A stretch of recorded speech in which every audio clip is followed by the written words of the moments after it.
Olá, tudo bem com vocês? Professor Ricardo Alves com mais um novo tema, né? A vinda da família real para o Brasil. Espero que vocês gostem. Vamos falar mais um pouquinho sobre essa trajetória da vinda da família real para o Brasil, onde nós vamos ter grandes novidades. Então vamos lá então com esse novo tema. A vinda da família real para o Brasil. Aí uma imagem, né, que eu coloquei, é uma embarcação, onde está chegando as embarcações, né, aqui no Brasil, com a vinda da família real aqui no nosso país. Aí coloquei logo no fundo também a bandeira do Brasil. Vamos lá. No começo do século XIX, a Europa estava agitada pelas guerras. Inglaterra e França disputavam a liderança no continente europeu. Em 1806, Napoleão Bonaparte, imperador da França, decretou o bloqueio continental, proibindo que qualquer país europeu comercializasse com a Inglaterra. O objetivo do bloqueio era arruinar a economia inglesa, que não obedecesse. Seria invadido pelo exército francês. Então, Napoleão Bonaparte, com esse bloqueio continental, ele estava aterrorizando os outros países. Bloqueio continental, onde está aí demarcado, né, com a linha, nesse mapa. Portugal estava numa situação bem delicada. Nessa época, Portugal era governado pelo príncipe regente Dom João, pois sua mãe, a rainha Dona Maria I, enlouquecida. Dom João, então, não podia cumprir as ordens de Napoleão e aderir ao bloqueio continental, pois tinha uma longa relação comercial com a Inglaterra. Por outro lado, o governo português temia o exército francês. Então, vamos resumir. Portugal, então, tinha um grande relacionamento com, até então, a Inglaterra. A Inglaterra, lembrando que nesse período, estava no seu período lá de despontamento de revolução industrial. Então, ela estava bastante evoluída. E Portugal, até então, consumia bastante produtos ingleses. Sem outras alternativas, Portugal aceitou o bloqueio, mas continuou comercializando com a Inglaterra. Ao descobrir a trama, Napoleão determinou a invasão de Portugal, em novembro de 1807. Sem condições de resistir à invasão francesa, Dom João e toda a corte portuguesa fugiram para o Brasil, sob a proteção naval da Marinha Inglesa. A Inglaterra ofereceu escolta na travessia do Atlântico, mas em troca exigiu a abertura dos portos brasileiros, aos navios ingleses. Então, quer dizer, saiu lá de Portugal a família real, escoltada pelos navios ingleses, até chegar aqui na colônia, até então, Brasil. Dom João VI e Carlota Joaquina, uma embarcação. A corte portuguesa partiu às pressas de Lisboa, sob as vaias do povo, em 29 de novembro de 1807. Na comitiva vinha Dom João, sua mãe, Dona Maria, a princesa Carlota Joaquina, as crianças Dom Miguel, Dona Maria Teresa, Dona Maria Isabel, Dona Maria Assunção, Dona Ana de Jesus Maria e Dom Pedro, e aproximadamente em torno de 15 a 20 mil pessoas, entre nobres, militares e religiosos, e funcionários também da coroa, trazendo tudo o que era possível carregar: móveis, objetos de artes, joias, louças, livros, arquivos e todo o tesouro real e imperial. Então, a família real encheu lá o seu navio e veio para a sua colônia, que então depois passou a chamar-se Brasil, né? Com a família real aqui, então tinha que expandir. Após 54 dias de viagem, a esquadra portuguesa chegou ao porto de Salvador, na Bahia, em 22 de janeiro de 1808. Lá foram recebidos com festas, onde permaneceram por mais de um mês. 6 dias após a chegada, Dom João cumpriu seu acordo com os ingleses, abrindo os portos brasileiros às nações amigas, isto é, a Inglaterra, eliminando em parte o monopólio comercial português, que obrigava o Brasil a fazer o comércio apenas com Portugal. Agora, então, está livre, né? O comércio está aberto para a Inglaterra. Mas o destino da coroa portuguesa era a capital da colônia, o Rio de Janeiro, onde Dom João e sua comitiva desembarcaram em 8 de março de 1808, e onde foi instalada a sede do governo. Na chegada ao Rio de Janeiro, a corte portuguesa foi recebida com uma grande festa. O povo povo aglomerou-se no porto e nas principais ruas para acompanhar a família real em procissão até a catedral, onde, após uma missa em ação de graça, o rei concedeu o primeiro beijo à mão. Isso mesmo. Então aí depois chegou o povo, né? O povo estava bem agradecido, o povo estava aqui no Brasil, o rei está agora em terras brasileiras, então o povo ficou bastante satisfeito. As multidões, ali para vocês verem algumas imagens, né? O primeiro beijo à mão aí que o rei vai conceder às pessoas.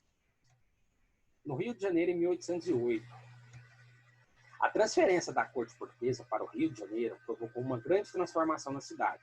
Dom João teve que organizar a estrutura administrativa do governo, nomeou ministro de Estado, colocou em funcionamento diversas secretarias públicas, instalou tribunais de justiça e criou o Banco do Brasil, em 1808. Então, com a chegada da família real, com a instalação da família real aqui em terras brasileiras, algumas mudanças tiveram que acontecer, até mesmo para acomodar a família real que aqui estava. Era preciso acomodar os novos habitantes e tornar a cidade digna de ser a nova sede do Império Português. O vice-rei do Brasil, Dom Marcos de Noronha e Brito, cedeu a sua residência, o Palácio dos Governadores, no Lago do Paço, que passou a ser chamado Paço Real, para o rei e sua família, e exigiu que os moradores das melhores casas das cidades fizessem o mesmo. 2.000 residências foram requisitadas, pregando-se nas portas a sigla PR, que significava-se Príncipe Regente. Mas o que o povo logo traduziu isso, como o povo brasileiro sempre foi otimista, né, e alegre, ele colocou-se, ponha-se na rua. Imagina, você está lá dentro da sua residência, de repente vê os soldados da família real e, você não pode ficar aqui mais, você tem que ceder a sua moradia para membro da família real. E coloca lá na porta, assim, PR, que significava príncipe regente. Mas o povo, como muito animado, o povo brasileiro, interpretou-se ponha-se na rua. Tá aí a sigla, né, PR. Aí o soldado, né, chegando com o despejo da pessoa. Prédios públicos, quartéis, igrejas, conventos também foram ocupados. A cidade passou por uma reforma geral, limpeza de ruas, pintura das fachadas dos prédios e apreensão de animais. As mudanças provocaram o aumento da população na cidade, no Rio de Janeiro, que por volta de 1820 somava mais de 100 mil habitantes, entre os quais muitos eram estrangeiros, portugueses, comerciantes e ingleses. Um pouco de diplomático, ou mesmo resultados do deslocamento da população interna, que procurava novas oportunidades na capital, que até então era o Rio de Janeiro. As construções passaram a seguir os padrões europeus. Novos elementos foram incorporados ao mobiliário. Espelhos, biombos, papéis de parede, quadros, instrumentos musicais, relógios de parede. Isso tudo de cultura até então europeia, né? Palácio Imperial no Rio de Janeiro. Com a abertura dos portos em 1808 e os tratados de comércio, de navegação e de aliança da amizade em 1810, estabelecendo tarifas preferenciais aos produtos ingleses, o comércio cresceu. O Porto do Rio de Janeiro aumentou seu movimento, que passou de 500 para 1.200 embarcações anuais. A oferta de mercadorias e serviços diversificou-se. A Rua do Ouvidor, no centro do Rio, recebeu o cabeleireiro da corte, costureiros, franceses, lojas elegantes, tabacarias. A novidade mais requintada era os chapéus, luvas, leques, flores artificiais, perfumes e sabonetes, o que não era de costume e hábito ao povo brasileiro. Para a elite, a presença da corte e o número crescente de comerciantes estrangeiros trouxeram familiares com novos produtos e padrões de comportamento, em moldes europeus. As mulheres, seguindo o estilo francês, usavam vestidos leves e sem armações, com decotes abertos, cintura alta, deixando aparecer os sapatos de salto mais baixos, enquanto os homens usavam casaca com golas altas, enfeitadas por lenços coloridos e gravatas de renda, calções até os joelhos e meias, embora apenas uma pequena parte da população usufruísse desse luxo, porque até mesmo nem todo mundo dava conta de comprar esses produtos. Sem dúvida, a vinda de Dom João deu um grande impulso à cultura do Brasil. Em abril de 1808, foi criado o Arquivo Central, que reuniu mapas e cartas geográficas do Brasil e projeto de obras públicas. Em maio, Dom João criou a imprensa régia, e em setembro surgiu a Gazeta do Rio de Janeiro. Logo vieram livros didáticos, técnicos e de poesia. Em janeiro de 1810, foi aberta a Biblioteca Real, com 60 mil volumes trazidos de Lisboa, mais ou menos 60 mil livros trazidos de Lisboa para cá, então, para fazer acervo na biblioteca. Aí está, né, a fachada de algumas obras. Criaram-se as escolas de cirurgia e academia da Marinha, a aula de comércio e a academia militar, a academia, até então de ciência, ganhou a criação do observatório astronômico no Jardim Botânico e laboratório de química, isso tudo com a presença da família aqui no Brasil, a família real. Em 1813, foi inaugurado o Teatro São João, atual João Caetano. Em 1816, a missão francesa, composta de pintores, escultores, arquitetos, artesãos, chegaram ao Rio de Janeiro para criar a Imperial Academia e Escola de Belas Artes.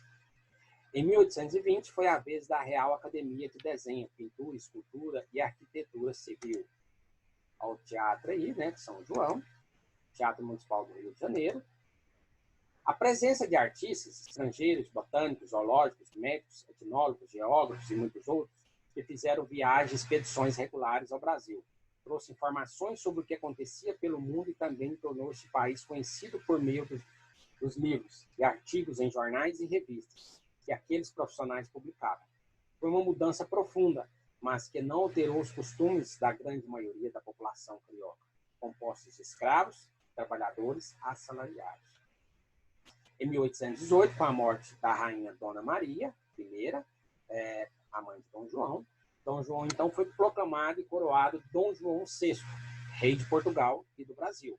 A aclamação de Dom João VI aconteceu nos salões do Teatro de São João.